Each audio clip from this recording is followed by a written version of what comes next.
어 제가 2차 때의 그 사유를 처음 봤었는데 오늘 3 차입니다. 저는 이걸 항해라고 좀 비유를 하고 싶은데 3차 대항해. 우리가 피지컬로 저 바다에 나가는 것도 항해지만은 이렇게 지적 항해를 하는 것도 큰 의미가 있는 것 같습니다. 항해는 기항지가 있죠. 기항지가 우리가 듣게 될 주제 발표가 될 것 같고요. 오늘 그 발표자는 김인연 교수입니다. 제가 따로 소개를 안 해도 여러분이 다 아시니까 소개는 생략하고 나중에 질의응답 시간에 어 말씀을 듣도록 하겠습니다. 그러면은 김 교수님 예, 부탁드립니다. 예, 감사합니다. 여기 그 나성호 저기 좀 제 얼굴이 조그맣게 나옵니까? 네, 교수님 발표하실 때는 그 얼굴이 옆에 조그맣게 나옵니다. 그래, 지금은 내 스크린에는 완전히 100% 이거 차지해가지고 화면만 나오거든요. 네네. 발표하실 때는 예, 따로 나옵니다. 예. 네. 그러면 내가 이렇게 책 들면은 이게 책이 보이나요? 네, 이거- 저한테는 책, 보입니다.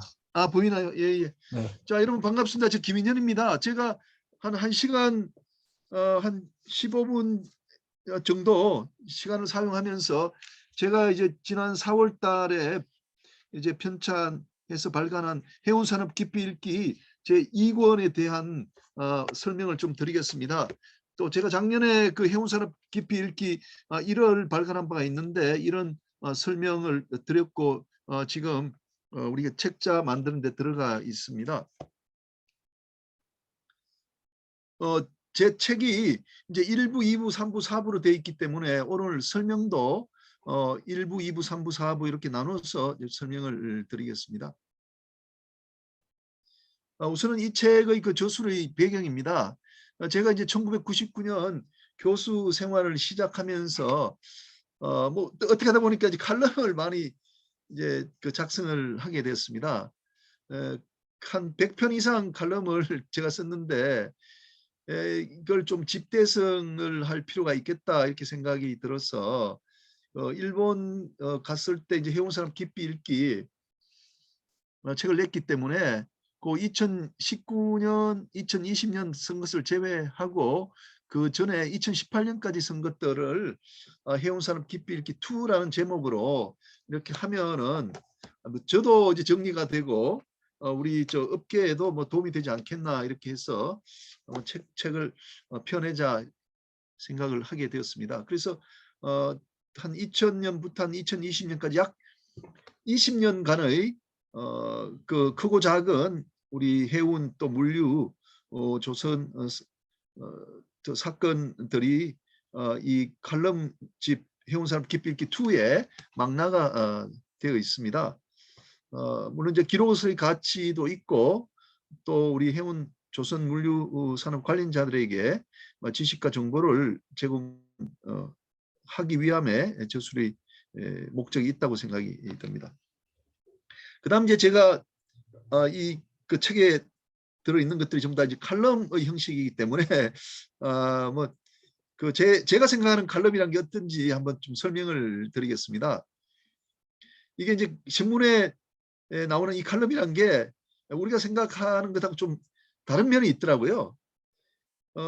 제가 이제 세월호 사고가 일어나고 2016년에 이제 매일경제 매경에 어떻게 하다가 기회가 좋아져가지고 주어져서 이제 칼럼 하나 실었는데 또 싣고 싶어가지고 한 보름 만에 그 김인호 기자한테 또 실어달라고 보냈더니 김인호 기자가 막 펄쩍 뛰더라고요. 그러면서 아니 교수님 이 매경 같은 데는 칼럼이 한 번 실으면은 최소한 6개월은 있어야 그 기회가 돌아온다는 거예요. 그런데 내가 아니 칼럼 보니까 사람들이 싣고 또 싣고 하는데 그거 뭐냐 했더니 그런 이제 고정 칼럼이 저 배당된 분들한테는 이제 한 달에 한 번씩 글을 싣지만 일반인들이 칼럼을 실으려면 한 6개월을 기다려야 된다고 하는 거예요. 그럼 어떻게 하냐 그랬더니 다른 매체에 가서 이제 실으셔야 됩니다. 그러더라고요. 그래서 제가 이제 터득해가지고 매경에 한번 싣고 나면은 이제는 다른데 한경에 가야 되겠다 이걸 이제 알게 됐습니다. 여러분들도 그거 좀 아시기 바랍니다. 그러니까 이 신문이란 게 이제 공기지 않습니까? 사회적 공기이기 때문에 어떤 한 사람이 이 그 칼럼란을 독점할 수 없다는 거죠. 그래서 이거 참 좋은 제도다 해서 저도 이제 충분히 이해를 이제 하게 되었습니다. 그리고 이제 칼럼을 이렇게 쓰게 되면은 길게 쓰는 게 있고 이제 짧게 쓰는 게 있는데 보통은 이제 A4 용지 한 장 분량입니다. 11포인트로 해가지고 그 정도가 되면은 이제 여러분들이 주로 읽는 그런 이제 사설보다도 좀 길게 나오는 그 칼럼 이제 분량이 되게 됩니다. 그리고 이제 글자 수가 이렇게 딱 정해져 있기 때문에 이게 굉장히 압축을 해야 됩니다. 보통 그 상당히 많이 좀 적었다가 이 압축을 해가는 과정이 대단히 힘든 과정입니다. 이제 그래서 압축을 하면서도 이제 독자들이 이제 알기 쉽도록 그렇게 해나가야 되는 것이거든요. 또 신문사는 이렇게 딱 글자 수에 딱 맞춰가지고 손댈 필요가 없도록 칼럼을 써주는 걸 제일 좋아하더라고요. 막 어떤 분들은 너무 길게 해가지고 그쪽 보고 칼럼 담당자들한테 이게 좀 고치라고 하면은 그 담당자들이 엄청 힘들어하고 싫어하는 것들이 또 있고요. 그리고 이제 일간지에 싣는 이제 칼럼하고 전문지에 싣는 칼럼이 또 좀 틀립니다.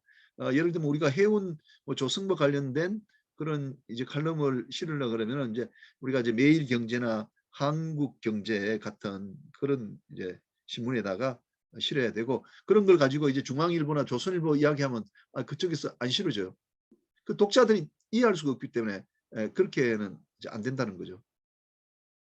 그래서 중앙일간지는 알기 쉽게 적어야 되고 그다음에 그 이제 전문지는 좀 전문성을 띄어야 되는 것이고요.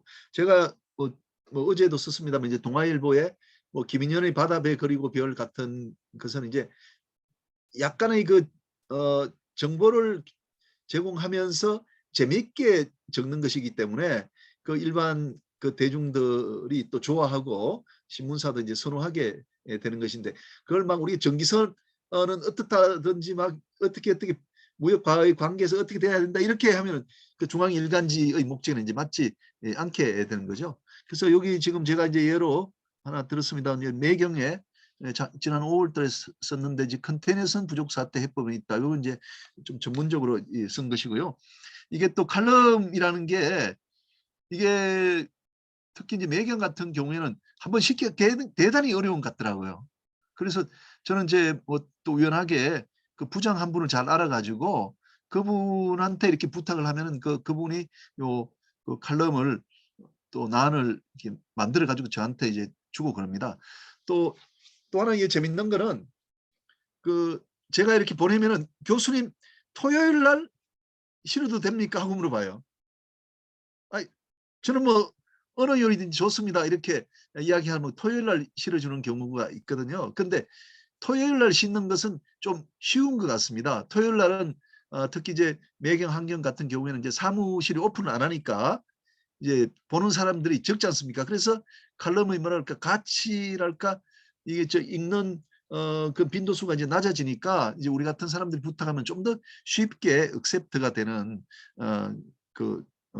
칼럼 형태가 됩니다. 자, 다음 이제 책의 구성인데요. 이 책은 이제 그 73편의 칼럼이 들어가 있습니다. 제가 뭐 한국해운신문 그리고 뭐 조선일보, 중앙일보, 뭐 매경, 한경에 이렇게 실었던 저 칼럼 형식의 그 책이고요. 특히 그 해운신문에 실은 것들은 조금 이제 길이가 좀 긴 형태라고 볼 수 있습니다. 그리고 부록에는 이제 인터뷰 기사를 실었고 서평은 교수님, 오늘 예, 예, 죄송합니다만 그 화면 공유를 안 하신 것 같습니다. 네? 화면 공유. 아니 아까 이거 누가 화면 공유해 줬잖아요. 예, 안 그 됐어요? 다른 화면 분, 공유가 아직 안 올라 있습니다. 예, 예, 그래요? 예, 화면 공유 잠깐만요. 다시 하시. 아유, 화면 공유가 된 걸 알았었는데 이제 이야기하세요. 잠깐만. 지금 슬라이드 쇼 지금 화면 공유 클릭하셔야 됩니다. 지금 화면 공유 클릭하지 않는 상태입니다.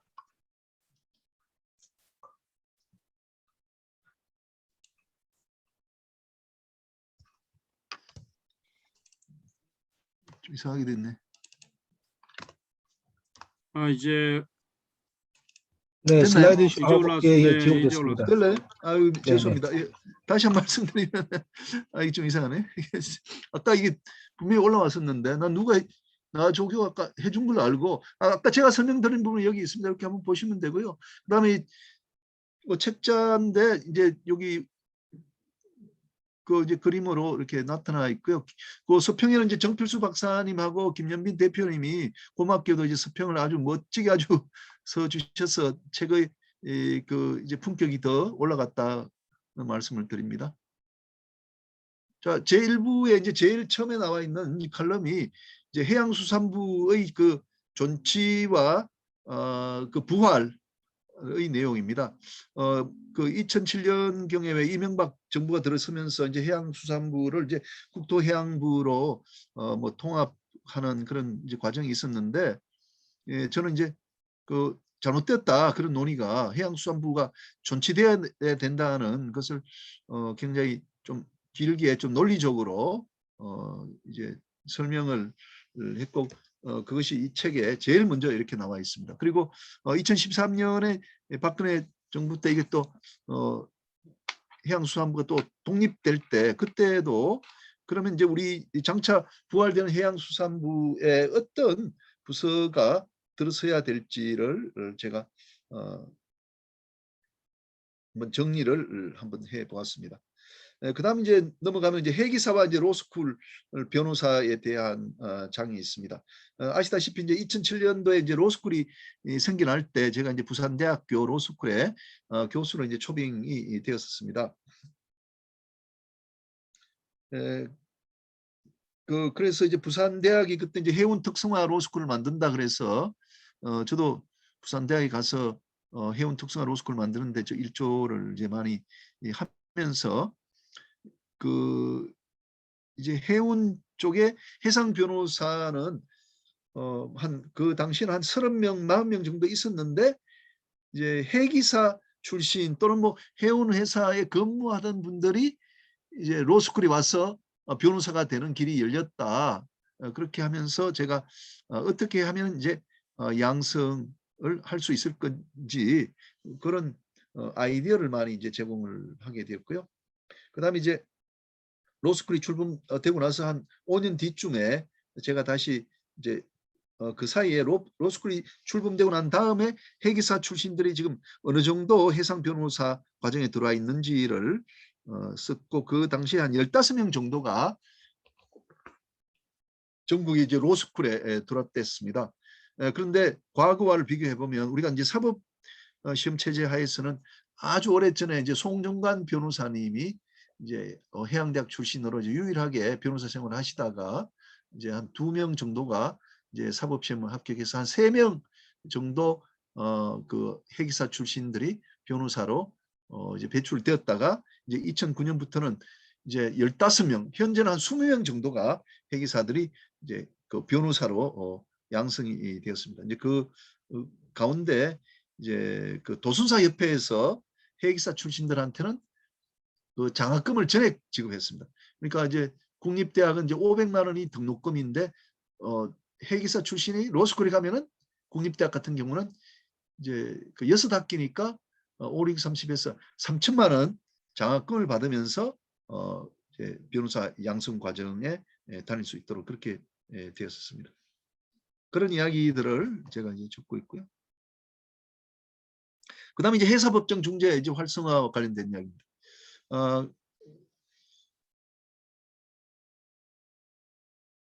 뭐 아시다시피 이제 영국이 오랫동안 이런 그 해사 법률 그리고 이제 보험 금융의 중심지가 되다 보니까 해방 이후에 이제 우리나라의 그런 해사 분쟁도 이 영국에서 처리되는 그런 이제 관행이 오랫동안 이제 지속이 되었었습니다. 그래서 저는 이게 잘못된 것이 아니냐. 우리도 이제 무역 규모가 커졌고 그렇기 때문에 이제 우리나라에서 이제 해상 사건이 많이 분쟁이 처리가 돼야 되겠다 이렇게 해서 그 우리나라 회사 중재의 뭐 현황하고 활성화 방안이 뭔가를 이제 그때 이제 칼럼으로 이제 썼었습니다.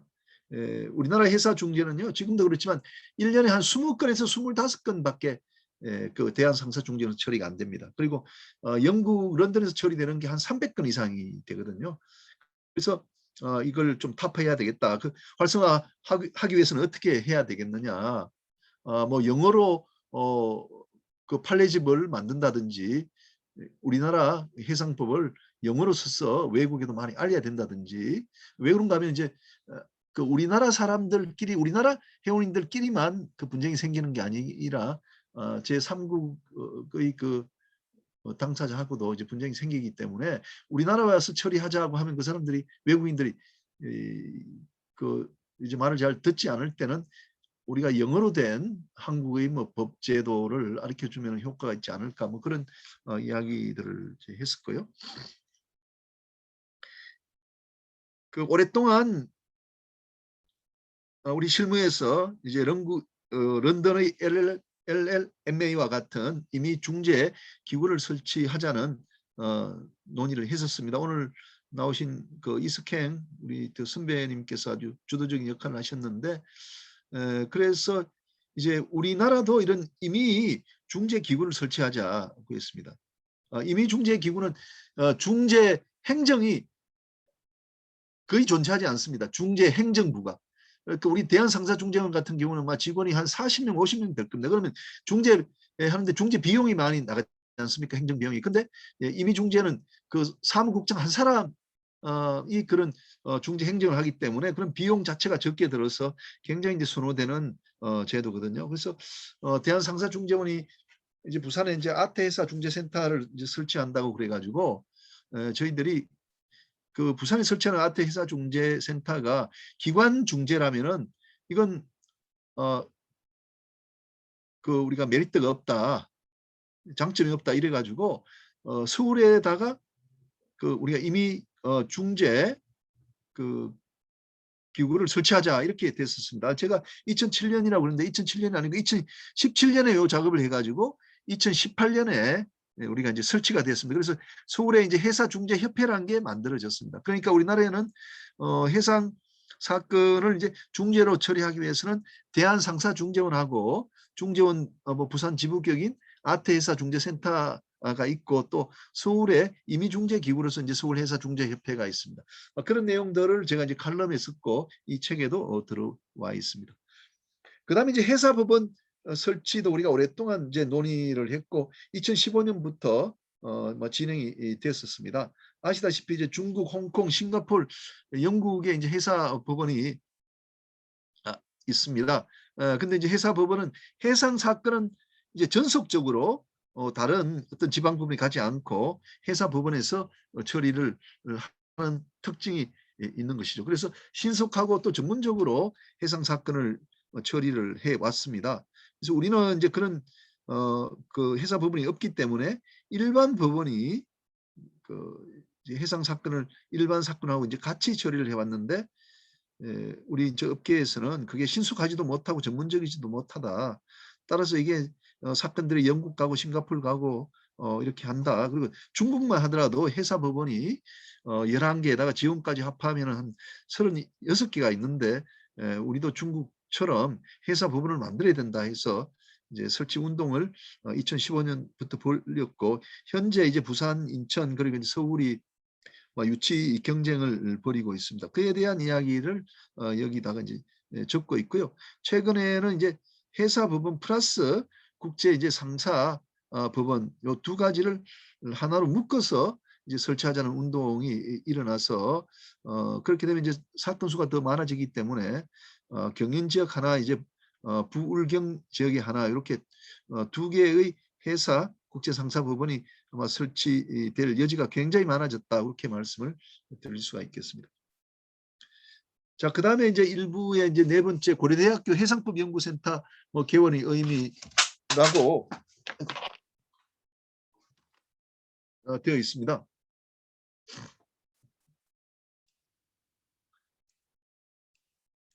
여러분들 이 사진 보이시죠? 나성호 저기 사진 보여요? 네, 보입니다. 예, 예. 이 사진에 이 오른쪽에 계신 분이 우리 지도 교수님이십니다. 최희식 교수님이라고. 예, 지금은 이제 연세가 뭐 74세쯤 되셨는데 제가 처음 뵀을 때는 이제 선생님을 43살 때 뵀는데 진짜 미남이시더라고요. 참 엄청 잘생기셨고 이제 영국에 한 7년 동안 계셨거든요. 그리고 영국의 바리스타예요. 그 우리나라 사법시험을 고려대학교 이제 3학년 때 최연소로 합격하셨어요. 그리고 성적이 2등이에요. 차석으로 또 합격하셨어요. 그래도 몇 년 계시다가 이제 영국에 가셔가지고 영국 이제 바리스타를 따가지고 이제 우리나라에 이제 귀국하셨고 이제 그 변호사 생활 몇 년 하시다 이제 고려대학교 이제 교수로 이제 오셨거든요. 예, 그래서 제가 그 이제 2009년도에 우리 그 선생님이 막 끌어주셔가지고 그 이제 후임으로 이제 고려대학에 와서 이제 교수 생활을 이제 하게 되었지 않습니까? 그래서 2009년도 그 이제 고려대학에 이제 자리가 좀 잡혀가지고 이거 해상법 연구센터라는 걸 우리가 좀 만들어야 되겠다. 마침 이제 CJ 대한통운이 이재은 회장이 고대 법대 또 그분이 이제 80학번이기 때문에 이제 모교에 건물을 하나 지어 주셨거든요. 그래서 CJ 그 대한통운에서 지어준 CJ 법학관에다가 우리가 이제 그 방을 하나 얻어가지고 고려대학교 해상법 연구센터를 열었고 거의 지금 한 10년이 돼 가는데 이제 자리가 많이 잡혔다 이렇게 볼 수가 있습니다. 그래서 이제 개원할 때 이제 세미나를 열었고 이 고려대학교 해상법 연구센터가 지금 현재 제가 이제 하고 있는 이런 형태로 우리 업계에 많이 기여를 해야 되겠다 이런 홍보성 글을 작성을 했고 이 책에 들어 있습니다. 그다음에 이제 그 이제 스승과 제자의 30년간의 대화해가지고 상당히 뭐 좀 제가 조금은 뭐 유머러스하게 이제 글을 적어서 이 책에다가 이제 넣어놨습니다. 그 여러분 이렇게 보시면 여기 이제 대화 형식으로 이렇게 이제 했거든요. 그래서 이제 처음에 1993년 12월 달에 처음에 우리 선생님을 만나 뵀을 때 저하고 우리 선생님하고 이제 그 나눈 이야기들을 여기다 적었고 그다음에 이제 99년 이제 4월 달에 이제 제가 이제 목포해양대학교 이제 초빙이 됐거든요. 그때 우리 선생님하고 나눈 그 이제 대화의 내용입니다. 제가 이제 김현장 법률사무소에 있다가 이제 목포해양대학에 이제 가게 됐거든요. 근데 이제 목포해양대학에서 이제 법학을 강의할 사람이 없다 그래가지고 제가 이제 초빙돼서 갔는데 그 우리 선생님이 이제 제가 이제 1호 박사입니다. 우리 지도 교수님부터 1호 박사인데 그러니까 교수로도 제가 처음으로 된 거예요. 그러니까 아마 선생님도 기분이 되게 좋으셨던 것 같아요. 그러면서 저보고 전화를 해갖고 이제 그 목포에 있는 그 식당 중에 제일 비싼 데다가 그 예약을 해라. 식당에 예약을 하고 그 자네 그 학부의 교수님들을 하여간 다 모셔라. 그러니까 제가 선생님 그렇게 하실 필요가 없습니다. 여기 목포 뭐 적당한 데도 있고 그 선생님들 다 나오시지도 않습니다 했거든요. 그러니까 아니 내가 저 고맙고 하니까 지도 교수로서 밥을 한번 사겠다 그래가지고 진짜 목포에서 제일 좋은데 그 선생님들이 한 15분 정도 오셨어요. 우리 학부 선생님들이 거의 다 오셨는데 그 선생님이 막 저 내려오셔가지고 그 좋은데 식사를 사주고 하니까 그 우리 목포해양대학교 동료가 된 교수님들이 야 자기들이 뭐 교수 초빙했는데 지도 교수가 와가지고 이렇게 밥을 사주는 교수는 처음이라고 우리 선생님은 엄청 그렇게 이제 좋게 평을 하시더라고요. 그럼 우리 선생님이 좀 그런 걸 너무너무 잘하시는 분이세요. 그래 여기 그 제가 우리 학부 교수님들이 고맙다고 인사 말씀을 좀 전해달라고 했습니다 했더니 우리 선생님이 야 당연한 일이지. 자네를 교수로 초빙해 주니 얼마나 고마운 일인가. 감사를 표시할 때는 화끈하게 기억에 남도록 해야 돼. 이렇게 이야기를 하셨어요. 그리고 이제 그 부산대학에서 자리가 났었어요. 부산대학에 2006년도에. 근데 그 이제 부산대학에 이제 가려고 이제 알아보니까 이제 부산대학에 이미 그 이제 뭐 다른 분을 이제 뽑으려고 거기서 좀 마음이 있는 것 같더라고요. 그리고 우리 지도 교수님이 최식 선생님 막 전화를 했어요. 야, 김인영 교수 우리 제자인데 괜찮다고 좀 어떠냐고 이렇게 하니까 그쪽에서 좀 다른 뭐 사람이 있는 것 같이 이렇게 이야기를 했단 말이죠. 그러면 이미 뭐 안 되는 건데 그 우리 선생님이 저보고 굳이 부산에 갔다 오라 하시더라고요. 그래서 난 뭐, 선생님 그 갈 필요가 없습니다. 그래도 자네가 꼭 갔다 와야 자네가 부산에 입지가 선다고 그러시더라고요. 그래서 난 안 가려고 했는데 우리 선생님이 다음날 그 영국 출장 가시면서 막 정색을 하시면서 내일 당장 갔다 오라고 하시더라고요. 그래서 내가 하도 그렇게 말씀하시길래 막 연락을 해가지고 그 담당 이제 학장님을 경주에서 만나지는 못하고 제 논문을 이제 그분한테 전달을 드렸어요. 그래 아니나 다를까 2년 뒤에 제가 부산대학에 초빙이 됐어요. 그러니까 내가 그때 그 학장님한테 저를 알렸기 때문에 그 학장님이 저를 잘 본 것 같아요. 그래서 그때 이제 2016년에 이제 2006년에 인사가 안 일어났죠. 그 밀어준 인사가 2년 뒤에 있었는데 제가 그래 부산대학에 가게 된 거예요. 그래서 야, 이 선생님이 어떻게 그렇게 잘 아시고 저보고 부산에 꼭 갔다 와야 자네 입지가 선다라고 이야기를 하셨는지, 야, 참 선생님이 참 대단하시다. 그런 이야기를 여기다가 이제 그 담아놨습니다. 그래서 뭐 그 제가 이제 고려대학 교수로 와서 너무 또 고맙기도 하고 좀 학원을 많이 입어가지고 한 2년 전에 이제 그 이제 프로페서 차이스 메리타임 로 렉처라고 만들었거든요. 뭐 서양에 가면 이제 렉처가 있습니다. 그래서 1년에 한 번씩 그 훌륭한 선생님들 모셔가지고 강의 듣는 프로그램인데 그 이제 프로그램을 만든 이야기도 여기에다 이제 담았습니다. 그다음에 존경하는 해운계 인사, 이거 좀 상당히 재미있는 이야기를 많이 담았습니다만 이제 배순태 그 선장님이라고 그 이제 인천에 계시는 이제 워낙 유명하신 선장님이죠. 진해 고등상선 나오셨는데 우리나라 정말 그 아주 해운 태동계에 큰 역할을 하신 분입니다. 우리나라 태평양 그 항해를 제일 먼저 하신 분이고 아드님이 이제 배동진 사장님이신데 지금 이제 재단을 만들어 가지고 그게 이제 활동하고 계시고 제가 이제 그때 출판 기념회를 이제 다녀온 바가 있습니다. 그다음에 이제 이준수 전 학장님의 이 세상을 떠나셔가지고 제가 좀 글을 하나 이제 남긴 것이 있고요.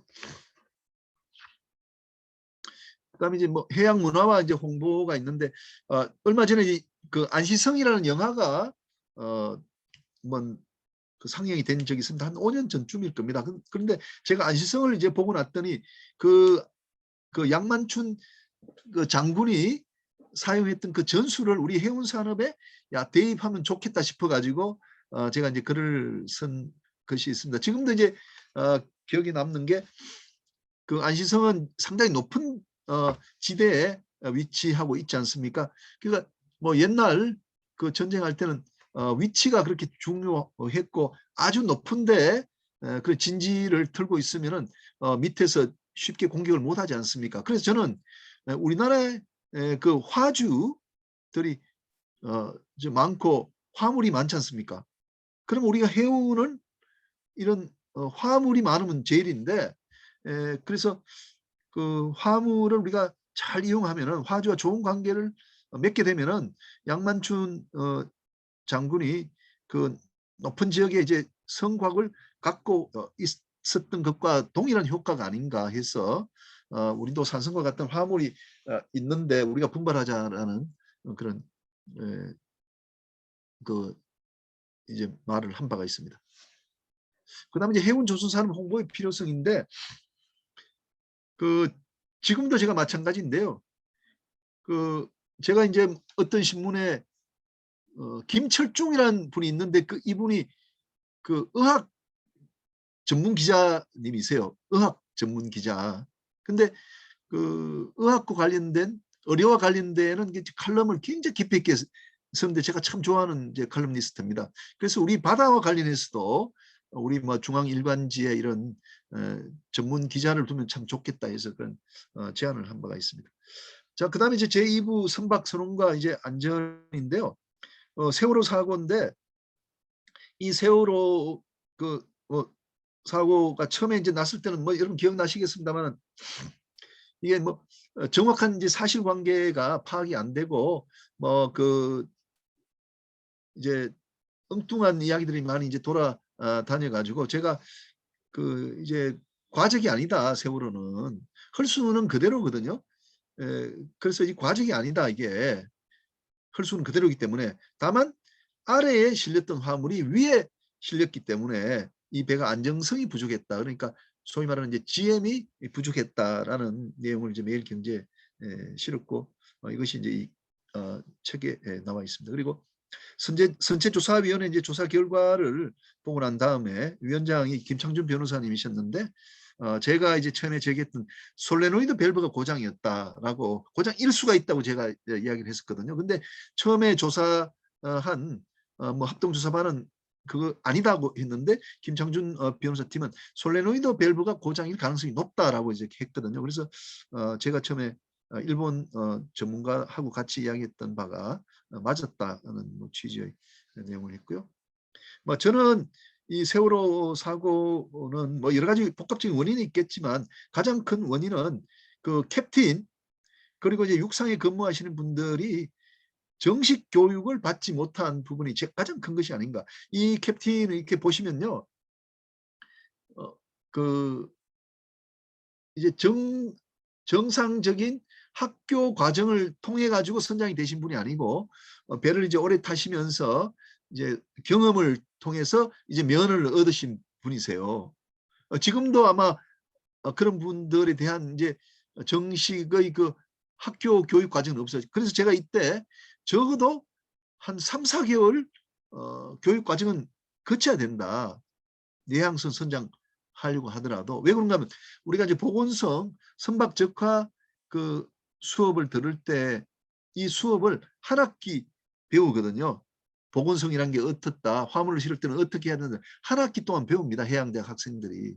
그리고 막 해사 고등학교도 마찬가지일 거라고 보거든요. 근데 이런 저 내양선에 있는 선장님들 중에서는 그런 교육을 받지 않고 내가 밑에서 일반 선원할 때 좀 경력을 쌓고 이제 배워가지고 또 사관으로 올라가고 시험 봐서 또 한 2-3일 교육받고 또 2-3일 교육받고 이렇게 해서 이제 뭐 2급 상급을 받아갖고 선장이 된 분이거든요. 그래서 이런 분들에게 우리가 이제 뭐 여객선의 그 책임을 맡긴다는 것 자체가 우리가 문제가 있었지 않느냐 해서 좀 정식 교육을 우리가 꼭 시켜야 되겠다. 이런 분들이 면허를 따서 선장이 되기 전에 적어도 3-4개월 교육은 꼭 시켜야 되겠다는 것이 이제 저희 주장이었습니다. 그다음에 이제 해양 경찰을 이제 해체할 때 조선일보에서 이제 원고 청탁이 저한테 왔었습니다. 그래서 제가 물어봤습니다. 아니 어떤 그 취지로 써야 되나 했더니 아니 자유입니다. 그 이야기를 했거든요. 그래서 저는 그 당시 뭐 제가 여러 가지 판단했을 때 해양 경찰 없애면 안 된다. 그렇게 하고 이제 해양 경찰 아카데미를 창설해야 된다. 지금 이제 일본 같은 경우에는요. 그 해상보안 대학이 있어 가지고 이제 그 아카데미거든요. 4년 교육을 정식으로 받아서 해양경찰관이 됩니다. 근데 우리나라는 그런 게 아니고 이제 한국해양대학, 목포해양대학에서 이제 항해과, 기관과 공부를 하면서 이제 추가적으로 해양경찰 공부를 해서 이제 뭐 경사, 뭐 경정 이렇게 되고 그 다음에 이제 간부부생으로 또 들어가고 이렇게 하고 있거든요. 그래서 저는 이제 세월호 사고 이게 처리 과정을 이제 보면서 만약에 우리 해양경찰이 진정하게 그 아카데미 출신들로 이루어졌다면은 조금 더 책임감 있게 하지 않았겠나 이렇게 생각이 들어서 우리 아카데미를 만들어야 되겠다라고 그 칼럼에서 주장을 한 바가 있습니다. 그리고 이제 그 당시에 막 선원들 막 선장을 계속 공격하고 하니까 제가 그 채찍뿐만 아니라 당근도 좀 함께 줘라. 우리가 선원에게 우리가 의무만 강조했지 보호하는 제도는 없지 않느냐. 그 아까 제가 이제 그 선장들 뭐 교육을 이야기했지만 그 굉장히 열악하지 않습니까? 그 내향이 굉장히 열악하거든요. 그러면 그쪽에도 우리가 국가가 좀 보호를 해야 되는 것이 아닌가 이렇게 이야기를 했었고요. 그다음에 제가 이제 그때 마침 이제 홍콩 대학에 가서 이제 공부를 이제 많이 할 때인데 홍콩도 우리가 이제 세월호 사고 나기 1년 전, 2년 전쯤에 람마포라는 그 항해에 다니는 이제 여객선이 충돌로 침몰해 버렸어요.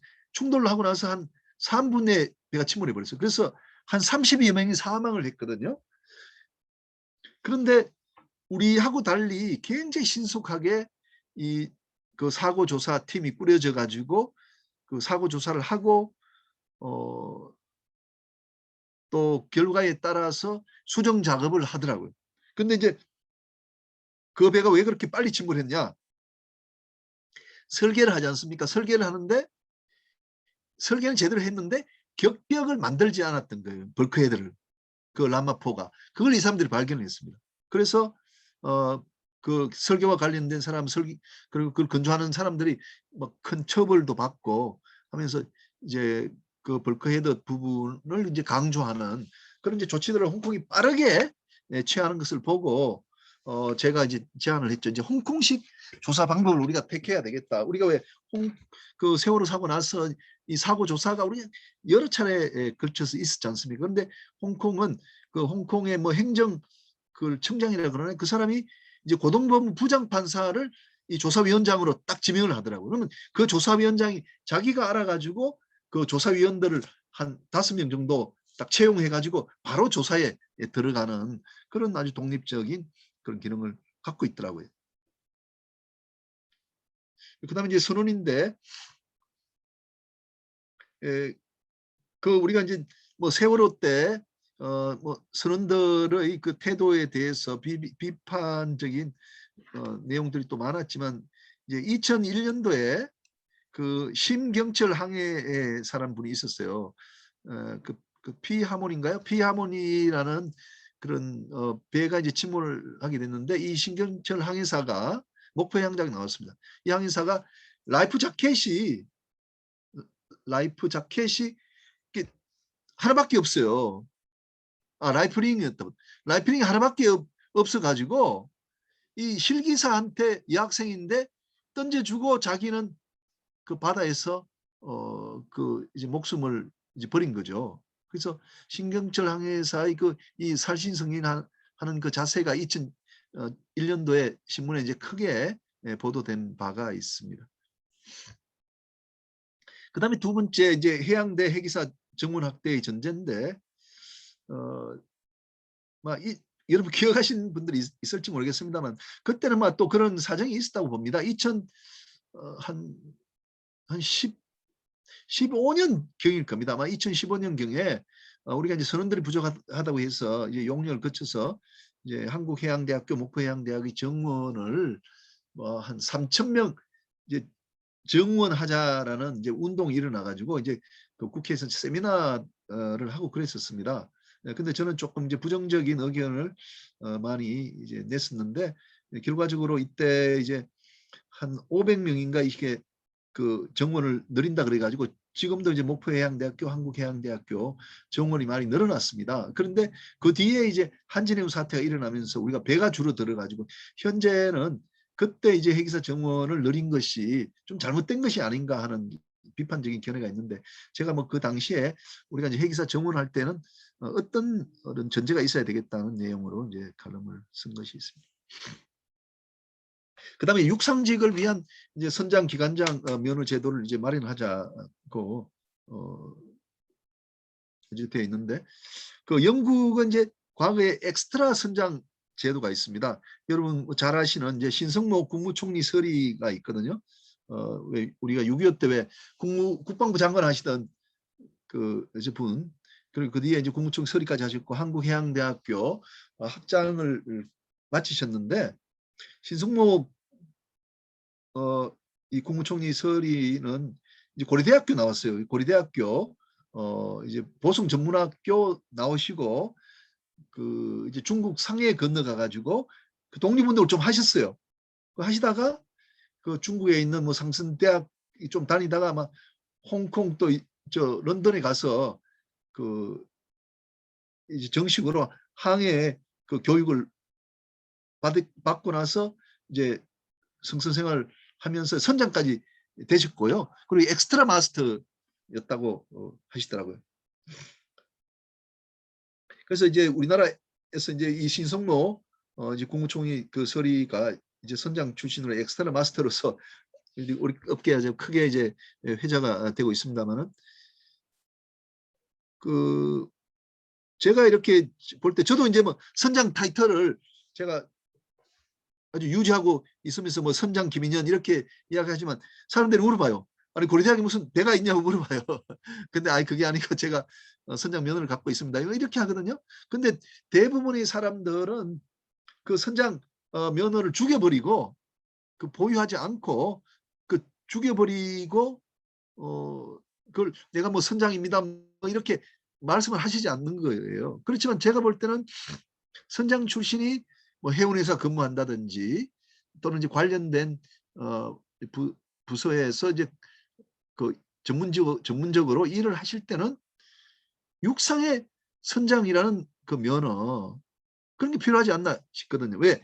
그 바다에서 일하던 선장으로서의 그 기능 또 기관장으로서의 기능이 연속되는 것이기 때문에 우리가 이제 사실 선장 면허, 기관장 면허는 바다에서 배를 탈 때 필요한 것이지 않습니까? 그렇지만 육상에서도 선장, 기관장 경험이 필요하기 때문에 그걸 좀 육상에 필요한 뭐 선장, 기관장 뭐 이름을 붙여가지고 이제 영국의 엑스트라 마스터는 꼭 배를 안 타도 그 이제 부여하는 면허거든요.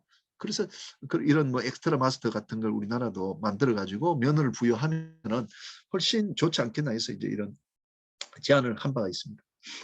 그다음에 이제 해양안전 심파원인데 이건 뭐 제가 좀 생각하도록 하고요. 그다음에 이제 무인 선박인데 그 지금은 이제 무인 선박 자율운항 선박이 상당히 이제 그 탄력을 받고 이제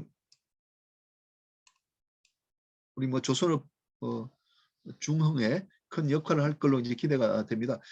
우리가 이제 CMI 회의에서 이 저 무인 선박에 대한 발표를 한 바가 있습니다. 그래서 제가 2018년도에 CMI 뉴욕 회의에 가서 무인 선박과 관련된 이제 법률적인 내용을 이제 같이 토론도 하고 발표도 하면서 저는 이제 무인 선박이 이제 해운과 조선업에 크게 긍정적인 영향을 미칠 것이다 해서 2018년에 아마 이제 그 무인 선박, 자율운항 선박과 관련된 칼럼은 제가 이제 제일 처음으로 썼을 겁니다.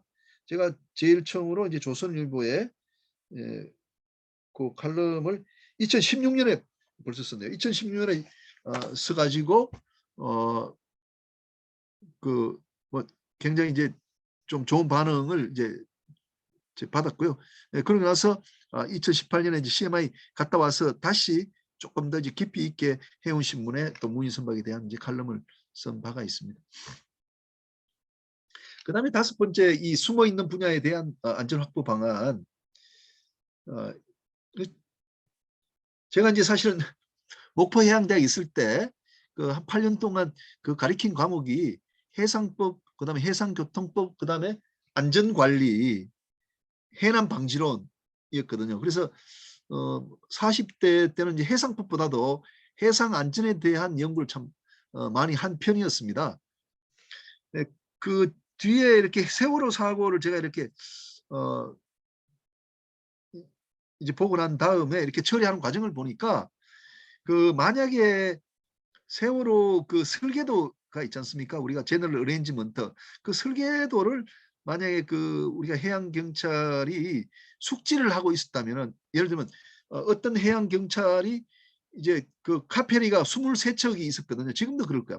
연안 다니는 카페리 23척에 대해서 내가 담당이다 하면은 그 배에 대해서 완전하게 내가 숙지를 할 거 아닙니까? 그러면 배가 뒤집어졌다 하더라도 어디로 들어가면은 선원을 구할 올 수 있다고 알 수 있다는 거죠. 그리고 어디를 용접해서 뚫어야 되겠다는 걸 알 수 있다는 겁니다. 그래서 저는 그게 굉장히 아쉽더라고요. 그 뒤에 뭐 육상의 화재 날 때도 보니까 야, 그 설계도를 가지고 가면 되는데, 말하자면 건물 구조도를 활용하면 되는데 왜 그게 안 되나 하는 이제 의문이 있었습니다. 그래서 이제 이런 칼럼을 제가 이제 쓴 바가 있었습니다. 그래서 선박 설계도를 활용해 가지고 이 연안 카페리 23척 담당을 딱 붙여라. 담당을 붙여 가지고 이 그 설계도를 완전히 숙지를 해라. 그리고 또 세월호 같은 사고가 나면은 신속하게 들어가서 그 사람들을 구해올 수 있는 그 레디 상태가 되어야겠다. 이제 그런 칼럼을 쓴 바가 있습니다. 그다음에 이제 한강에서의 안전 대책인데, 제가 이제 한강에 대한 이제 안전에 대해서 이제 관심을 갖게 된 것은 이제 그 경인 운하 이렇게 만들게 되면은 한강이 경인 운하와 연결이 되면은 그게 이제 바닷물이 들어오게 되면은 우리가 이제 해상교통법에서 이제 그 우리 한강의 지위가 달라집니다. 그래서 여기 한강에 대한 이제 관심을 갖고 있었는데 한 번은 보니까 이제 그 이제 우리 한강변에 이제 군함 뭐라 그럴까 이제 군함 공원을 이제 만들기 위해서 군함을 이제 가져오다 군함이 좌초가 돼 버렸어요. 아마 여러분 기억나실 겁니다. 그 제가 야, 군함이 왜 좌초가 되나 싶었거든요. 그래서 보니까 이 저 한강은 이제 준설을 하지 못한다면 어떤 항로를 파가지고 안전하게 다닐 수 있는 항로를 만들어야 되는데 그게 이제 안 된다는 거죠. 그 조금 이제 준설을 해두면은 그 이제 상류에서부터 이제 모래가 내려와 갖고 준설된 것을 다 이제 또 메워버리니까 준설할 수 없다 이거죠. 그래서 그때도 이렇게 군함이 이렇게 들어다가 그만 이제 좌초해 가지고 문제가 생겼거든요. 그래서 이제 알아봤더니 그 이 경기 북부 지방에 그 발전소를 놓을 때 그게 이제 발전기 하나가 한 60톤, 70톤 정도 된다고 그럽니다. 그런데 이 한강에 있는 이 다리를 그 건널 때 그 다리가 견딜 수 있는 톤수를 초과한다는 겁니다. 그래서 그런 이제 그 경기 북부 지방에 발전소를 만들 때는 뭐 CJ 대한통운 같은 데서 바지로 그걸 이제 경인 운하를 통해서 끌고 와가지고요. 이제 그 우리 강북으로 그걸 이제 뭐 다른 운송 수단을 통해서 가져간다는 거죠. 그러니까 우리 한강 다리를 지나는 건 아니고 그때 이제 한강 이 그 이제 운송 수단으로서 사용이 됐는 거죠. 그러니까 1년에 한두 번은 그 바다로부터 이제 그 한강까지 그게 이제 그 바지선이 다닌다는 거죠. 그래서 제가 이, 이 한강에서 안전대책도 중요하다. 또 한때는 왜 우리가 한강에 택시를 다닐 수 있도록 한다고 그랬거든요. 그러면 한강에 택시가 다니게 되면 이게 항해하는 방법이 어떻게 되나, 항법이. 그래서 제가 항법 등등에 대해 가지고 우리가 이제 뭐 안전대책을 세워야 되겠다. 그리고 한강에도 우리가 도순사를 설치해야 되는 게 아니냐, 뭐 그런 제안들을 한 바가 있습니다. 그다음에 이제 내항 여객선 이제 공영 제도는 우리가 이제 세월호 사고 이후에 워낙 그 선주들이 뭐 영세하다 보니까 우리가 이제 여객선도 우리가 그 이제 시내 버스처럼 이제 공영 제도를 도입하자라는 그런 이제 움직임이 있었는데 이것도 이제 제가 이제 중앙일보로부터 이제 원고 청탁을 받아가지고 뭐 작성을 한 이제 칼럼입니다.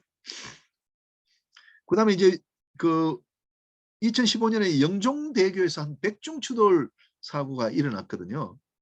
근데 제가 이제 그걸 보니까 이제 1980년에 이 탐파베이에서 일어났던 사고가 이제 생각이 나더라고요. 이 1980년 탐파베이 교각 충돌 사고는 대단히 유명한 사고거든요. 그 플로리다 그쪽 반도 쪽에 가면은 이제 그 탐파라는 곳을 이제 그렇게 다리가 이렇게 있고 그 양쪽을 연결시켜 줍니다. 근데 거기에 이제 교각이 있거든요. 근데 그 안개가 많이 끼었는데 그 상선이 그걸 지나가다가 교각을 이제 들어받아 버린 겁니다. 교각을 충격해 가지고 다리 이제 상판이 떨어진 거죠. 상판이 떨어지니까 안개가 끼어 놓으니까 아마 차들이 그 앞차의 그 동작을 모르니까 안개가 많이 껴가지고 막 그 한 30여 대가 바로 다 물에 떨어져 가지고 엄청난 사람들이 사망하는 사고가 발생했거든요. 근데 이 영종대교도 이제 안개가 그때 많이 껴갖고 추돌 사고 났거든요. 그럼 제가 생각할 때는 야, 우리가 1980년에 이미 탐파베이에서 그런 사고가 일어났는데 그러면 영종대교에서 그래 한번 사고 나면은 안개 있다 해서 막 뒷차들이 계속해서 그 이제 추돌되도록 이렇게 놔두나 그 어떻게 안 되나. 그래서 과거에 일어났던 사고로부터 우리가 재발이 안 되도록 하는 그런 수단들을 가져야 되는데 우리가 너무 준비가 부족한 게 아닌가 싶어 가지고 이때 이런 칼럼을 하나 이제 쓴 바가 있습니다. 미리 좀 준비를 하자는 취지에서. 그다음에 이제 오늘 여기 뭐 계신 분들은 주로 이제 상선 쪽에 계시는 분들이지만 저는 이제 고향이 이게 이제 의항이거든요. 이 축산항이라고 이게 우리 고향입니다. 이 고향에 요 배가 이렇게 이제 입항을 합니다. 근데 이 배가 이렇게 항해하면 이 항해 방법이 틀렸어요. 이 배는 이제 오른쪽으로 붙어서 이렇게 들어와야 됩니다. 오른쪽으로 붙어서 들어오고 나가는 배는 이렇게 가야 되거든요. 그런데 제가 방금 말씀드린 이것은 개항에서 이렇게 하라고 이제 그 규정이 되어 있습니다. 오른쪽으로 붙어서 항해하라고 되어 있지 이런 조그만 어항에는 이런 항해하는 이 방법이 없습니다. 그러니까 지금 제가 연안 어선 충돌 예방 교육이 시급하다 하는 것이 이게 우리가 이제 큰 개항에만 항해하는 방법을 정한 이제 특별법이 있고 조그만 어항에는 없어요. 근데 사고가 꽤 있어요. 그래서 제가 야, 연안 어선 충돌 예방 교육도 시급하다. 그래서 이제 항법도 이렇게 만들어야 되고 이 연안에 다니는 이 어선 그 선주들 또 선장들은 이 교육이 없어요. 교육이. 한 3, 4일 그런 면허 교육 받고 그것이 끝이에요. 우리가 충돌 예방 규칙도 한 학기 배우는 것이거든요. 그래서 저도 이것도 마찬가지로 우리가 교육이 참 급한 게 아닌가 이런 생각이 들어서 이제 칼럼을 쓴 바가 있습니다. 그다음에 이제 나용선 등록 제도인데요. 이 나용선 그 등록 제도는 홍콩하고 그다음에 이제 싱가포르, 독일, 영국이 택하고 있는 제도입니다. 그 우리나라 선주들이 주로 이제 편의 지적해서 뭐 파나마나 마샬 아일랜드, 라이베리아에 이제 등록을 시키지 않습니까? 그걸 우리가 이제 원등록이라고 이제 하거든요. 근데 그렇게 이제 파나마에 등록한 배를 우리 선주들이 실제로는 이제 BBC나 BBC HP 나용선을 해서 사용을 하게 됩니다. 그런데 이제 뭐 일부 우리가 이제 그 법률을 통해 가지고 BBC HP 선박은 이제 한국 선박안전법을 뭐 적용한다 이런 식으로 되어 있거든요. 근데 BBC에 대해서는 단순 나용선에 대해서는 그렇게 하지를 못합니다. 그렇지만 이제 우리나라 그 선주들이 그 배를 이제 나용선 형태로 빌려오게 되면 우리나라 선원들을 태워서 이제 관리를 하게 되는 것이거든요. 그리고 특히 또 BBC HP와 같은 경우는 사실상 우리나라 선주의 배기 때문에 우리나라에서 관리를 해야 될 필요성이 굉장히 높은 거죠. 그래서 이제 그 나용선을 해온 그 나용선자로 하여금 우리나라의 그 해양항만청에 등록을 하도록 해주는 겁니다. 그게 이제 싱가포르, 홍콩이 택하고 있는 것이거든요. 그러면 등록이 두 개가 되지 않습니까? 파나마에 등록이 있고 한국에 등록이 있다 그러면 파나마 등록은 운항하는 중에 일단은 스톱이 되는 겁니다. 그리고 이제 깃발은 한국 깃발을 달게 되는 거죠. 한 2년 전에 우리 대법원에서 판례가 나왔는데 그러면 야 소유권과 관련해서는 어느 나라 법을 적용하느냐? 그 영국의 쇼핑 액트에 이에 대한 이제 규정이 있었는데 소유권이나 저당권 관련된 것은 원등록국의 그 법률을 따른다 해서 이제 파나마 법을 따르고 안전과 관련해서는 전부 나용선 등록국의 법을 적용하게 되거든요. 우리가 뭐 스텔라 데이지 등등에 보면 우리가 혼란스러워 거든요. 얼마 며칠 전에도 우리가 이제 형사 처벌을 그 스텔라 데이지 회장님이 뭐 받으셨는데 형사 처벌을 뭐 신고 의무 문제 관련되는 것이거든요. 그런데 공해상에 그 이제 마샬 아일랜드 선박인데 그 BBCHP 이 선박이 그 나용선이나 또 그 국치부 선치용성 즉 BBCHP 된 경우에 공해에 있는데도 우리나라 그 선박 안전법의 적용을 받는지는 의문이에요.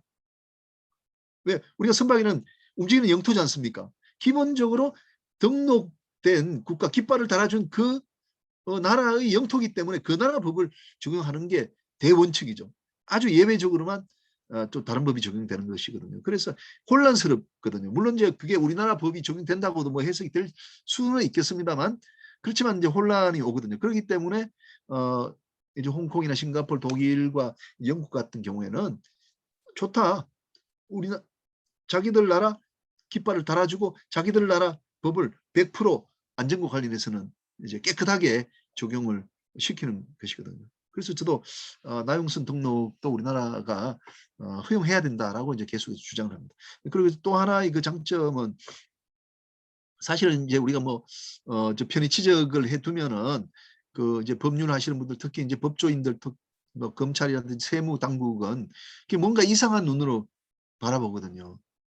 그런데 이 배를 사실상 선주가 우리나라에 등록해서 우리나라가 안전에서 관리를 한다면은 더 이상 좀 색안경을 끼고 그 배를 바라보지 않게 되니까 그런 장점도 있지 않느냐 그렇게 이제 생각을 합니다.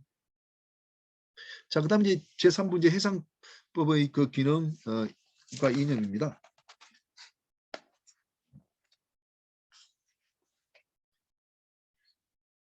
그 뭐 제가 이제 전공으로 하고 있는 이 해상법은 이제 사실은 우리가 이제 분쟁 해결의 수단으로서 이제 기능을 한다라고 해서 뭐 손해배상 청구를 어떻게 한다, 뭐 충돌 사고가 났을 때는 누가 손해배상 책임을 부담한다, 뭐 손해 액수가 얼마다 이런 걸 우리가 이제 가리키는 게 우리 해상법의 내용이에요. 근데 제가 이제 특히 이제 업계 일들 이렇게 쭉 하다 보니까 해상법의 기능이 분쟁 해결에만 있는 것이 아니다. 그렇게 하면 너무 좁다. 그런 사고를 미연에 예방하는 기능도 해야 되고 그다음에 산업을 조장하는 기능도 해야 되고 그다음에 통합 조절하는 기능도 해야 된다. 그게 해상법이 가야 될 길이다. 이렇게 이제 생각을 하게 됐습니다. 예를 하나 들어보면 이런 겁니다. 여러분들 그 선박은 이제 동산이지 않습니까? 동산. 땅이나 이제 건물은 부동산이고요. 근데 동산은 이제 질권의 대상으로만 되거든요. 우리 민법에 따르면 어느 나라는. 그 질권의 대상으로 한다는 이야기는 우리가 뭐 이제 뭐 학교에서 전당포에 내가 시계를 맡기고 그 이제 뭐 돈을 10만 원 빌려서 뭐 뭘 한다 이렇게 이야기를 하지 않습니까? 그러면 전당포에 맡긴다는 이야기는 내가 가지고 있던 물건을 담보로서 이제 채권자한테 돈을 빌려준 사람한테 넘긴다는 뜻이거든요. 그럼 그걸 선박에 적용하면 어떻게 되겠습니까? 선박에 적용하면은 자 은행으로부터 돈을 뭐 우리가 100억 빌렸다. 그럼 그 배가 은행이 가져가야 되는 거예요. 은행이 점유를 해야 되는 거예요. 그 은행이 점유한다? 그럼 선박이라는 게 은행은 그 운송업에 종사하는 사람이 아니잖아요. 그러니까 그 선박이 동산이기 때문에 질권의 목적으로 한다라고 해서는 이게 우리 경제에 아무런 도움이 안 되거든요. 그래서 우리 상법은 어떻게 했냐 그러면 야 선박은 그 동산이지만 질권의 대상으로 안 된다. 그 대신에 우리가 등기부를 만들자. 우리 부동산처럼 등기부를 만들어 가지고 선박 등기부에 이 등기를 이제 함으로써 우리가 저당권의 그 완성되도록 해서 저당권이 대상을 하자 이렇게 했던 거예요. 그러니까 우리가 지금 얼마나 편리합니까? 우리 오늘 조선 쪽에도 많이 들으셨습니다만 선박 금융은 전부 저당권으로 하지 않습니까? 아주 예외적인 거는 그러니까 상법에서 선박을 저당권의 대상을 할 수 있다고 규정했기 때문에 오늘날 우리가 이런 편리를 이제 누리는 것이거든요. 그래서 이게 바로 대표적으로 해상법이 산업을 도와주는, 장려하는 그런 기능이다 이거죠. 그런 것이 우리가 강조가 안 되고 지금까지는 우리 선배님이 하실 때 전부 다 해상법은 야 분쟁 해결 이것만 우리가 이제 이야기를 했다는 거죠. 자, 그다음에 이제 국지부 선체 용선과 이제 그 편의체죠. 이건 좀 이제 국지부 그 선체 용선 좀 어렵기 때문에요. 좀 제가 이제 넘어가도록 이렇게 하겠습니다. 그다음에 이제 유리오염 사고와 이제 책임 보험입니다. 여러분들 이제 아시다시피 이제 2007년도에 이제 태안 유리오염 사고가 발생을 했지 않습니까? 그런데 이제 몇 년 전에 태안 유리오염 사고 10주년이 됐었습니다. 근데 이제 사실은 작년에 이게 이제 분쟁이 완전히 종결이 됐습니다. 이제 그러니까 보상이 작년에 완전히 이제 종결이 됐다는 거죠. 근데 장장 한 12년 걸렸어요. 이 손해를 다 정산해서 이제 배상 보상해 주기까지가 얼마나 오랜 세월이 걸렸지 않습니까? 그래서 이런 유리오염 사고가 발생하게 되면은 이제 두 가지 문제가 이제 어렵게 됩니다. 첫째는 이제 전액을 배상 받을 수 있는지 피해자가. 그래서 그게 무슨 이야기냐? 가해자가 전액을 배상해 줘야지 피해에 대해서. 그렇지만 우리가 이제 여기 해상법에서는 선박 소유자라 하여금 책임을 제한할 수 있도록 해줬습니다. 여기 이제 허베 스프리트 여기 태안 유리오염 사고 관련해서 삼성중공업이 과실이 상당히 많거든. 한 90% 이상이 된다고 보거든요. 그런데 5천억 원 이 손해가 이제 발생했는데 삼성은 책임을 제한해 갖고 이제 45억 원으로 그 책임이 제한이 됐었습니다. 물론 이제 2천억인가 좀 기부를 한 것도 있습니다만은 그렇지 않았다면 한 4,500억 원을 배상을 했어야죠. 그렇지만 책임이 한 45억, 50억으로 제한이 됐다는 거죠. 그리고 이 허베이 스프리트 측에서도 1,300억 원 정도만 선주가 배상을 했습니다. 그러니까 전액이 5천억 원인데 1,200억 원만 배상했으니까 한 3,700억 그 차이가 나지 않습니까?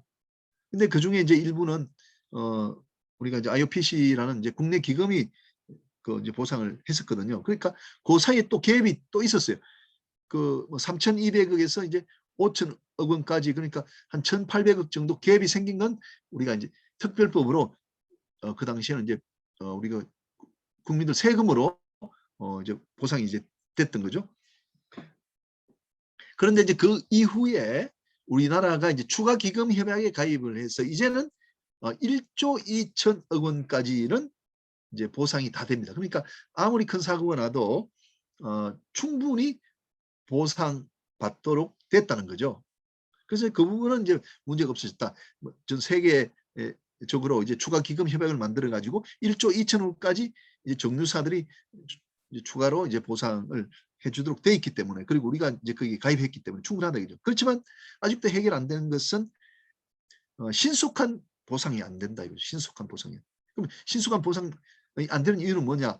그게 이제 선주가 또 책임 제한을 하고 또 우리가 이제 청구하는 것 중에 한 10% 15%만 인정이 안 되기 때문에 이제 IOPC 펀드 같은 데서 조금만 인정을 해주다 보니까 시간이 많이 걸렸다 이거죠. 그래서 저는 이제 캐나다와 같이 우리도 국내 기금을 만들어 가지고 국내 기금이 좀 신속하게 그 보상을 피해자들한테 주고 난 다음에 이제 피해자들이 선주나 이제 IOPC 펀드에 대해서 갖는 그런 이제 청구권을 대신해서 이제 행사를 해서 내가 구상하면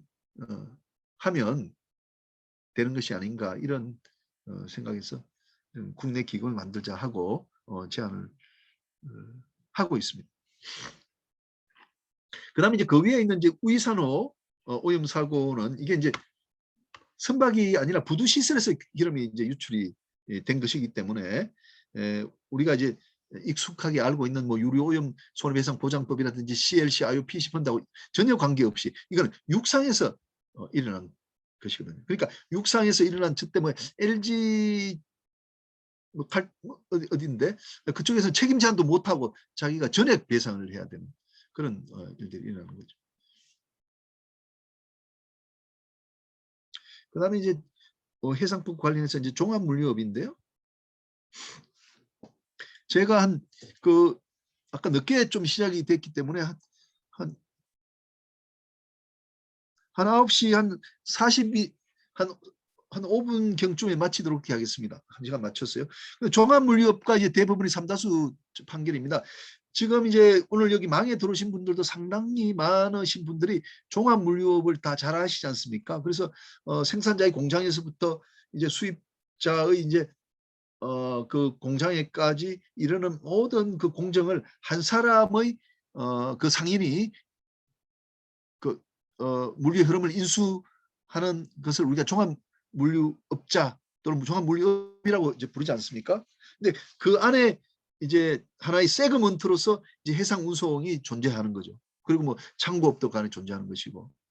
근데 우리 상법에는 그런 종합물류업을 그런 하나의 독립된 그런 상행위로 보지 않습니다. 아직도 없다는 거죠. 지금 우리가 가지고 있는 것은 육상운송, 그다음에 해상운송, 항공운송, 그리고 창고 이런 정도예요. 그러면 이 과거에는 우리가 이제 그 화주가 그 수출업자가 따로따로 계약을 했지 않습니까? 창고업자하고 계약하고 해상운송이라고 계약하고 육상운송 계약하고 이렇게 했는데 지금은 이제 그 전부를 한 사람이 인수를 그 수출업자로부터 하게 되지 않습니까? 그래서 이번에 처음으로 대법원이 2019년 삼다수 판결에서 종합물류업이라는 것을 인정을 해줬어요. 이게 이제 어떤 사건이냐 그러면 삼다수가 왜 제주도에서 이제 생산되는 물이지 않습니까? 그래서 제주도 삼다수 공장에서부터 이제 서울 경인 지방에 이 물을 그 이제 물류를 해주는 배달해주는 그런 이제 그 계약을 이제 그 종합물류업자와 체결하게 된 거죠. 삼다수 회사가. 그런데 그 종합물류회사가 처음에 자기가 사업을 못하겠다 해가지고 다른 사람한테 이게 사업이 넘어가게 됐습니다. 그 가운데 발생한 그 차액을 청구하는 이제 문제가 됐었거든요. 그래서 우리 대법원은 이 판결에서는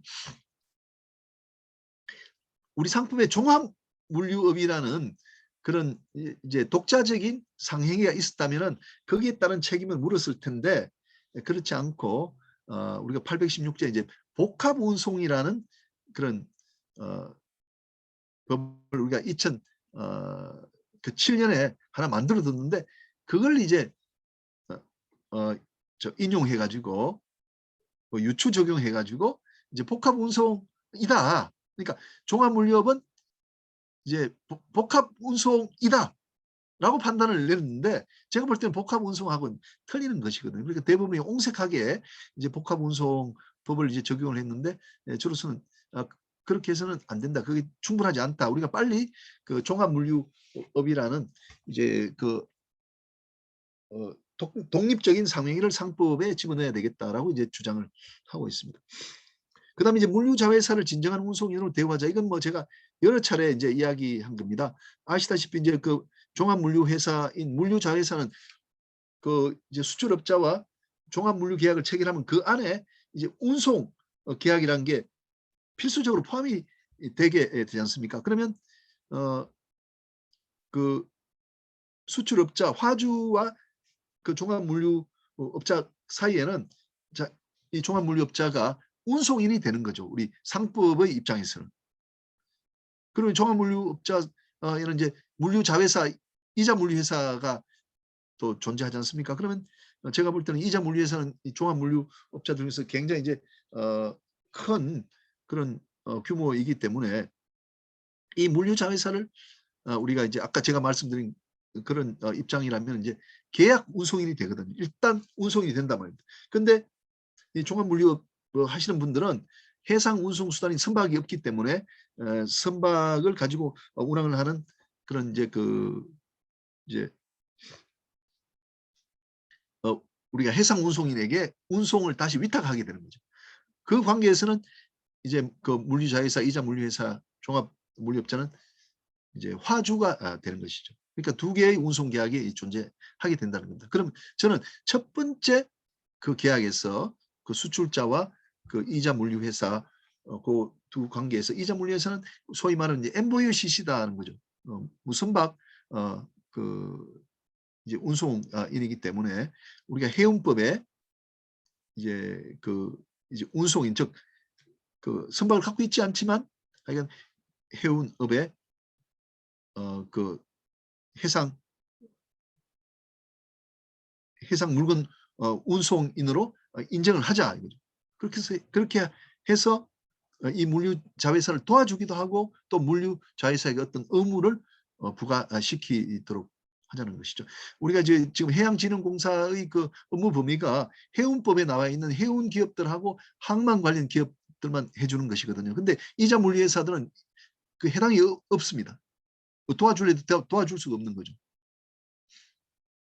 그리고 이렇게 이제 이자 물류회사들이 좀 튼튼한 그런 이제 화주책이기 때문에 우리가 또 도와줄 건 도와주고 이자 물류회사들이 우리나라 이제 해상 운송인들을 또 보호해주는 뭐 자기들이 이제 모회사로부터 받는 물량의 일정 양을 반드시 우리 국적 전기 운송인들에게 전기 선사들에게 이제 할당을 해주는 그런 의무를 또 부과해주면 되지 않겠냐 이런 내용을 담고 있는 칼럼입니다. 그다음에 이제 한진해운과 뭐 동아탱커 회생은 이건 좀 이제 어렵기 때문에 제가 좀 넘어가도록 그렇게 하겠습니다. 자, 그다음에 제4부 이제 한국 해운의 재건과 이제 국제 경쟁력 확보 방안인데요. 제가 이제 이때 쓴 그 칼럼들인데 2016년 초부터 이 전기선 해운을 알리는 칼럼을 많이 썼습니다. 그때는 한진해운 아니면 이제 현대상선이 자꾸 없어진다 그래가지고 일반인들이 한진 해운이 어떤 일을 하는지 전기선이 어떤 기능을 하는지 그렇게 칼럼을 약간 비슷한 것이긴 하지만 알기 쉽게 쓰려고 노력을 되게 이렇게 많이 했었습니다. 그래서 특히 2016년 초부터는 이제 한진해운을 살리자 해서 이렇게 많이 칼럼을 이렇게 썼었고요.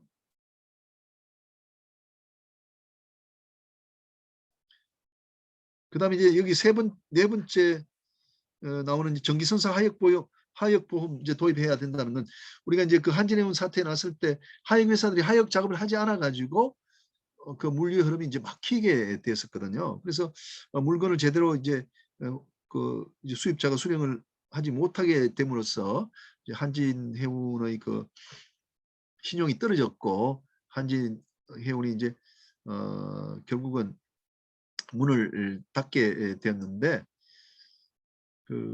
말하자면 하역 회사들에게 지급할 현금을 갖고 있지 않았기 때문에 그런 문제가 생겼습니다. 그래서 저는 이런 이제 우리나라 이제 전기 선사들이 이제 기금을 마련해 가지고 어떤 전기 선사가 그 회생자 들어가서 문제가 생겼다면은 이게 뭐 하역 기금이나 하역 보험으로 외국에 있는 그런 하역 회사에게 그 하역비를 이제 지급할 수 있도록 하자.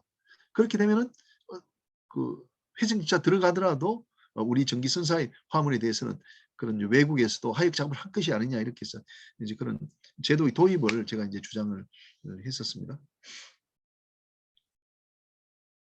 그리고 뭐 여기에 있는 뭐 해운 구조조정 할 때 뭐 기초 체력 회수는 하지 말자 뭐 이런 것들 여러분 다 잘 아시는 뭐 IMF 왔을 때 이제 부채 비율 뭐 200% 300% 맞추기 위해서 좀 알짜배기 그 자산 선대들을 파는 그런 우는 범하지 말자 이런 이야기를 했고요. 그다음에 한진해운이 회생기차 들어가더라도 이 영업망은 우리가 살리자 그런 이제 호소를 제가 또 칼럼으로 이제 쓴 바가 있습니다. 그다음에 이제 한진해운이 이제 잘못되고 나서 이제 현대상선을 우리가 살리자는 이제 운동들이 이제 크게 이제 일어났었는데 그 뭐 현대상선이 2M에 가입을 했을 때 이게 완전한 해운 동맹에 가입한 건가에 대한 또 논란이 많았는데 뭐 그에 대한 이제 설명들을 이제 제가 했었습니다.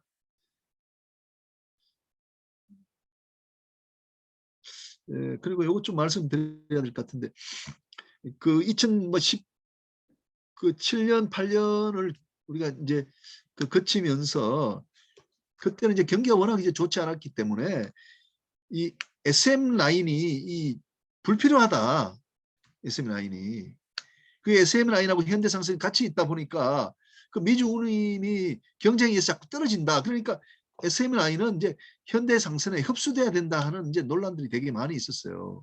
그래서 저는 이제 그렇게 보지 않았습니다. 왜? SM 라인이 이제 고맙게도 그 이제 한진해운의 미주 라인을 사줬기 때문에 우리나라 뭐 대한해운공사 그다음에 한진해운의 그 역사 정통성을 이어갔다 저는 이제 그렇게 봤고 굳이 그걸 꼭 우리가 국책선사 하나만 있어야 된다는 없거든요. 우리 대만도 보면 이제 세계 전기선사가 또 있기 때문에 우리도 2개 가져도 된다. HMM 정말은 현대상선이 주력이 되더라도 SM 라인도 우리가 같이 가져가야 된다 이렇게 했고 일단 이제 공동 운항을 하면 되는 게 아니냐.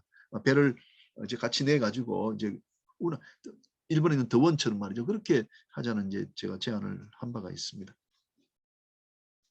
그다음에 이제 HMM이 현대상선이 글로벌 어라이언스에 이제 디얼라이언스에 들어갔을 때 그 의미를 이제 설명하면서 축하를 해준 이제 칼럼이 있었습니다. 자, 그다음에 이제 선주사를 이제 육성하자는 것인데요. 제가 이제 일본에 그 이제 선주사, 일본에 이제 선주사 중에 이제 세계 3대 선주사가 있는데요. 그 이제 수에즈 운하에 사고 난 쇼헤이 기센이 가장 큽니다. 그 사람들이 250척을 가지고 있습니다. 그다음에 두 번째가 이제 도운 그 기센이라고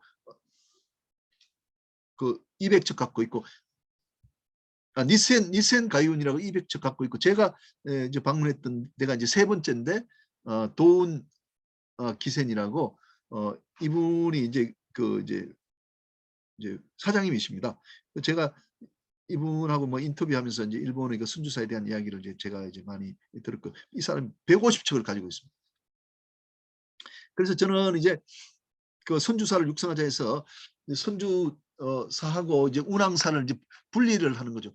우리가 이제 불경기가 왔을 때 우리는 이제 선주사와 이제 운항사를 겸하기 때문에 예를 들면 이제 BBC, HP 형태로 자꾸 배를 가지려다 보니까 이제 그 선박 건조 자금으로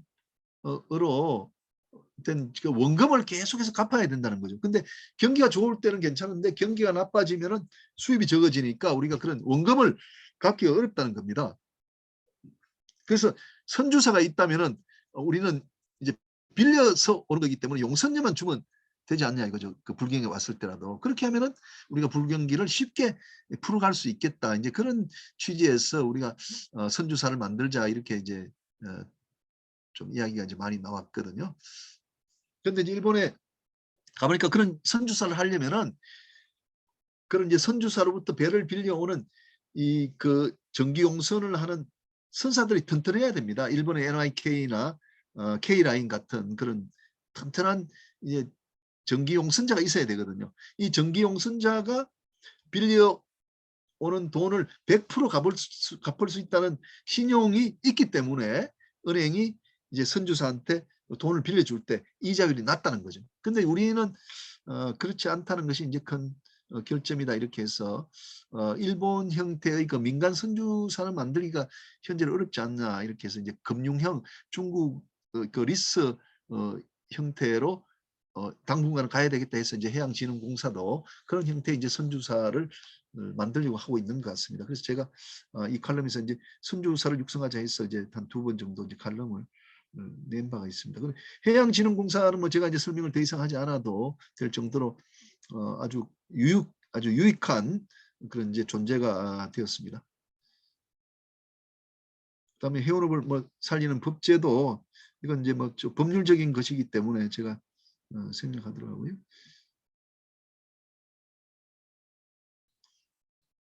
거의 이제 슬라이드 2개 남았습니다만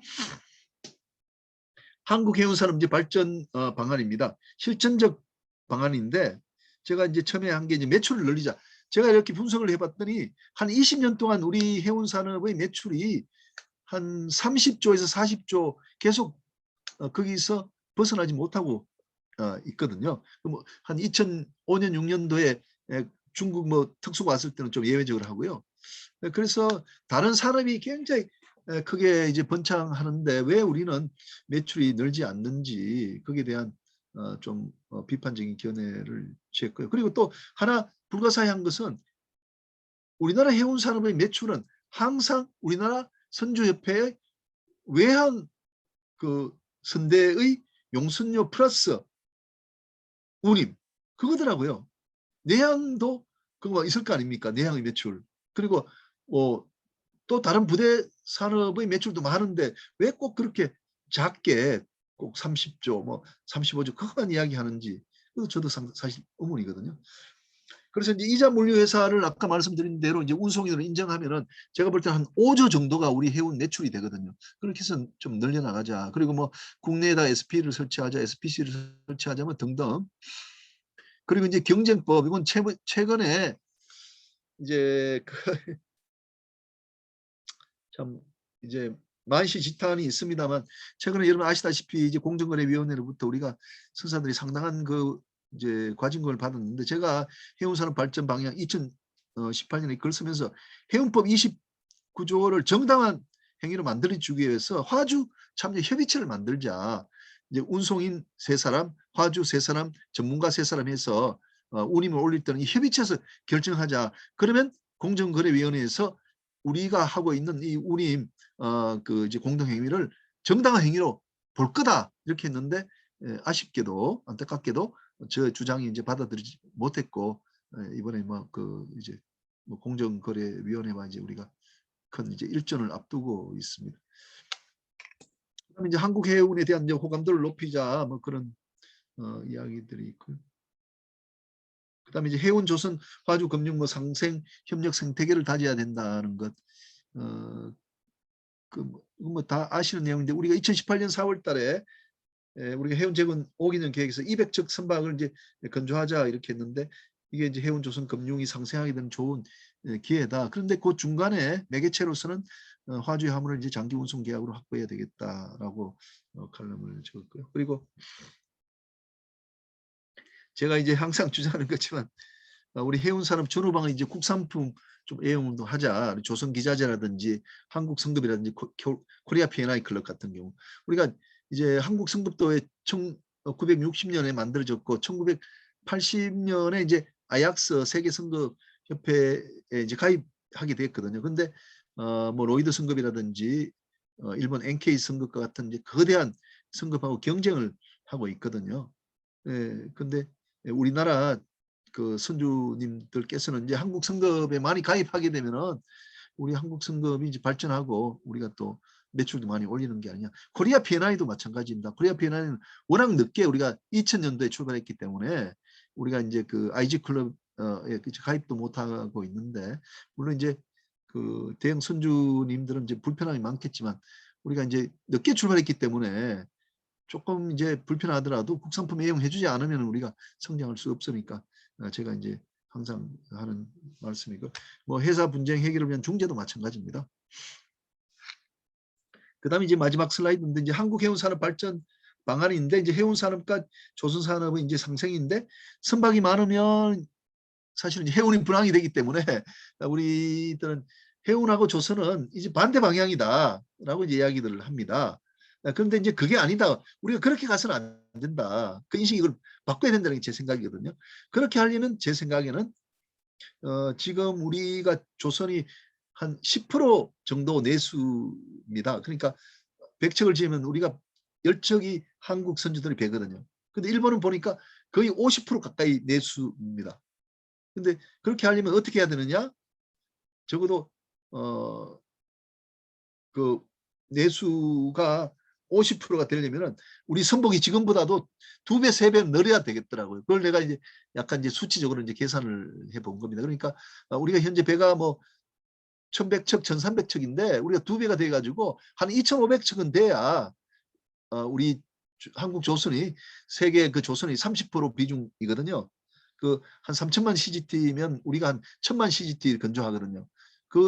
그거의 우리가 50%를 우리가 하려면은 우리 현재 규모가 그 해운의 규모가 2배나 2.5배 정도 커져야 된다. 배 척수가 뭐한 2,500척 정도.